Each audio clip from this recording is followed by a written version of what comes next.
Remember that fight where I was telling you that Damon Jackson was getting his butt whooped, and in the third round he submitted the dude out of nowhere? Oh, yeah. That fight was so crazy. And he took that fight on short notice, ironically.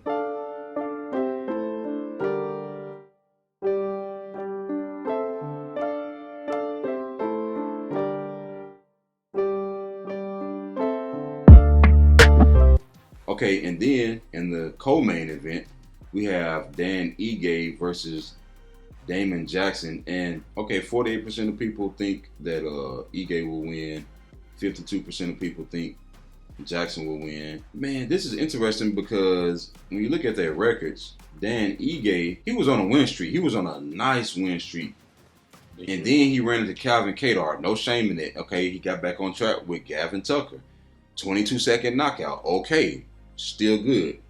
Then he called out Korean Zombie, and Korean Zombie did whatever he wanted to for 5 rounds, and then he backdoored and got an even tougher fight in Josh Emmett and got beat. Then he got another tough fight in Movsar Evloev, and it's like he keep losing and getting more tougher competition. It's weird. Like he's gonna lose this fight and fight Max Holloway next.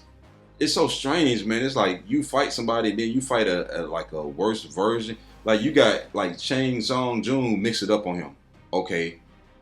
Then you turn around and fight Josh Emmett. Outstruck. Then you fight Movsar, out wrestle. I'm like, what in the world is going on? Then Ige is somebody you can't put money on because he sits back and just block. His fight against Josh Emmett, I know Josh is dangerous, but that fight shows you how he fights in the UFC. He kind of just sit back and block. But Josh so dangerous that no, but I'm saying he does it in all his fights. But look at one thing to notice. Look at his record. Look at his loss column. Never been finished. Ooh, never been finished. We go over here to Damon Jackson. Listen, he was in the UFC at one point. Kind of had some ups and downs. It actually wasn't even the worst thing in the world. He lost the fight. Weird. He had some weird stuff going on here, man. I'm not gonna lie. Some majority draws, and then some fights got overturned. So, okay. The first 10 in the UFC was weird. He came back. He was getting his butt handed to him by Mirsad Bektic. Remember that fight where I was telling you that Damon Jackson was getting his butt whooped, and in the third round he submitted the dude out of nowhere? Oh, yeah. That fight was so crazy. But then he took that fight on short notice, ironically. And then he got stopped by Ilia Topuria. No shame in that. He's on a 4-fight win streak right now. Impressive. Now the level of competition that he's fighting, I mean, Dan Ige would beat all those people. You go look at who Dan Ige lost to. Korean Zombie just fought for the belt. Yeah, he looked bad, but I mean, Volkanovski made everybody look bad. Josh Emmett is fighting for the interim belt. Mobs are probably one fight away from fighting for a number 1 contender fight. So the Dan Ige losses are not bad. Like the value in those losses is incredibly high. I think what it really comes down to is how good Dan Ige's takedown defense is, and unfortunately, it's 51%. Let me see if they got the stats on this one. Yeah, man. It's not up to par. His takedown defense. This gets interesting. 0.35 submission attempts per 15 minutes for Dan Ige. So not even one full one versus 2 for Damon Jackson. I don't think that matters because I think the grappling might cancel out. It's not going to cancel out. I think Damon's going to be able to control him a little bit more, but I don't think he's going to be able to hold him down. He might be able to take him down, but he's not going to be able to stay on top of him. But man, losses to Korean Zombie, Josh Emmett, and Mobsar is like, bro, it ain't that many people in the world that can beat all 3 of them in a row. So it's like, how much do we weigh this against him? Like, that's what I'm ultimately trying to say. It's how he lost, too, man. It's not the fact that he lost. Because I know he's not getting it finished, but the way Korean Zombie was just taking him down. Korean Zombie not even a wrestler. But let me tell you why he's going to win this fight. Because I think he's losing to names first. Does that make sense? Because he's fighting so defensively. It's like, you know how some people, they show up against certain fighters and then other fighters, they completely drop the ball. I don't think he's going to drop the ball against Damon Jackson. Does that make sense? Yeah.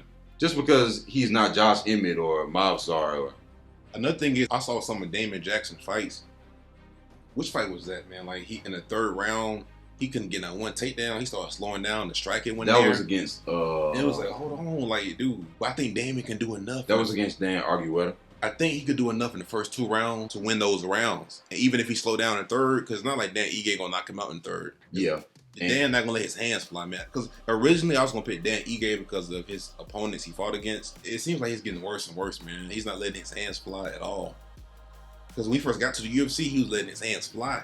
Now it's like, man, dude, it's almost like he's not confident. And it seems like these 5-round fights don't benefit him that well either. But this is a 3-round fight. Mobstar took him down 9 times. Korean Zombie took him down 3 times. Man, he finna be on his back.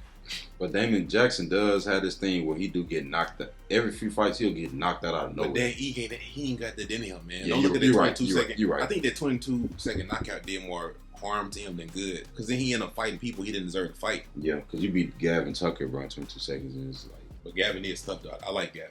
But I'm just saying, like... So, man, what's your ultimate pick? I'm gonna go with Damon on this one. I'm gonna go with Dan Ige, man, and I like Damon Jackson. It's just the fact, man, you lost to 3 contenders, man. Like, it's the fact that he lost, though. It ain't the fact. It'd be different if they was competitive and they was going back and forth. But I'm looking at the Josh. It's like, dude, his fights, man, are just not like competitive at all. Calvin outstruck him 105 to 84. You know what I mean? So it's like, man, they're not even close. I think he has a ceiling. I hate to say it. I think Dan Ige has a ceiling. It might be the He ceiling. ain't reached it.